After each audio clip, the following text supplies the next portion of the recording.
या न्यूज बुलेटिनचे सहप्रायोजक आहेत गोकुळ.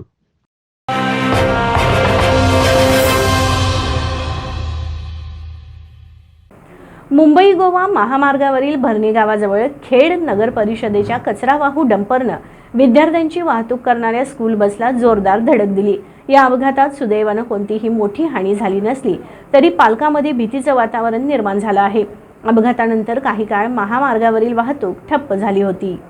खेडच्या दिशेनं येणाऱ्या नगर परिषदेच्या डंपरनं भरणे येथील एका शाळेच्या बसला धडक दिली. धडक इतकी जोरदार होती की बसचं मोठं नुकसान झालंय. अपघातामुळे महामार्गावर वाहनांच्या रांगा लागल्या होत्या आणि वाहतूक काही काळ थांबली होती. घटनेची माहिती मिळताच स्थानिक पोलिसांनी घटनास्थळी धाव घेऊन वाहतूक सुरळीत केली. अपघातात कोणतीही जीवितहानी झाली नाही किंवा कोणाला गंभीर दुखापत झाली नाही, ही दिलासादायक बाब आहे.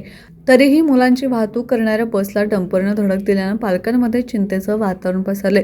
आपल्या मुलांच्या सुरक्षिततेबाबत पालक धास्तावले असून अशा घटना टाळण्यासाठी योग्य उपाययोजना करण्याची मागणी त्यांनी केली आहे. या घटनेची सखोल चौकशी करून दोषींवर कारवाई करावी अशी मागणी नागरिकांकडून केली जात आहे. वाहतुकीचे नियम पाळून आणि विशेषतः शालेय विद्यार्थ्यांची वाहतूक करणाऱ्या वाहनांबाबत अधिक सतर्कता बाळगावी असं आवाहन करण्यात येत आहे.